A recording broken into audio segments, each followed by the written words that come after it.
আপনি পারবেন না। কেন আগুন জ্বালাচ্ছেন? 1992 সালে ফিরে যান। আমার এখানে আশরাফ চাচা আছেন, আমাদের এই জেলার নেতা। কোথায় গেল? নিচে আছেন চাচা। এখানে যারা আমার বাপ জ্যাঠা কাকারা আছেন, চাচারা আছেন, আর যারা আমার ছোট ছোট ভাইরা আছেন, আপনারা অনেকে জানেন না যে 1992 সাল, আজকে যারা এখানে আছেন তাদের হয়তো অনেকের জন্ম হয়নি, একটু শুনে যেতে হবে। তখন 1992 সাল, আমরা তখন 3-4-এ পড়ি।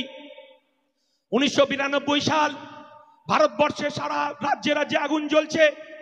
বাবরি মসজিদ ভারতবর্ষের সংস্কৃতি, ভারতবর্ষের ঐতিহ্য, ভারতবর্ষের কৃষ্টি, ভারতবর্ষের সম্প্রীতিকে বিজেপি আরএসএস ধ্বংস করলো। বাবরি মসজিদ ভাঙা হলো।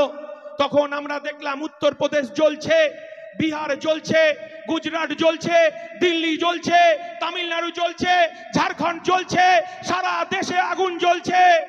আর এই পশ্চিম বাংলায় তখন এই কথাটা বলতেই হয়, এই রাজ্যের মুখ্যমন্ত্রী জ্যোতি বসু, আমরা তখন মা ভয়ে কাঁপছে, রেডিওর বার্তায় সাবধানতার কথা বলছে, সাবধানে বাচ্চাদের রাখার কথা বলছে।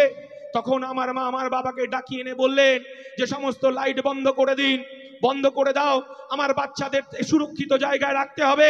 আমার বাবা তখন আমার মাকে বলল যে আমি আসছি পাশের মসজিদ কমিটি, পাশের মুসলমান পাড়া থেকে ঘুরে আসছি। আমার বাবা তখন পাশের মুসলমান পাড়ায় গেলেন। মুসলমান পাড়ায় তখন আমার চাচা আমার চাচিদের সঙ্গে মিটিং করলেন, মসজিদ কমিটির সঙ্গে মিটিং করলেন। মিটিং করে বাবা রাত্রিবেলা ফিরে আসলেন। আমার মা উদ্বেগের সঙ্গে বললেন তুমি কি মিটিং করে আসলে? তখন আমার বাবা আমার মাকে আশ্বস্ত করলেন তোমাকে টেনশন করতে হবে না, সমস্ত লাইটে জ্বালিয়ে দাও, বাচ্চারা জেগে থাকবে, বাচ্চাদেরকে খাইয়ে দাও।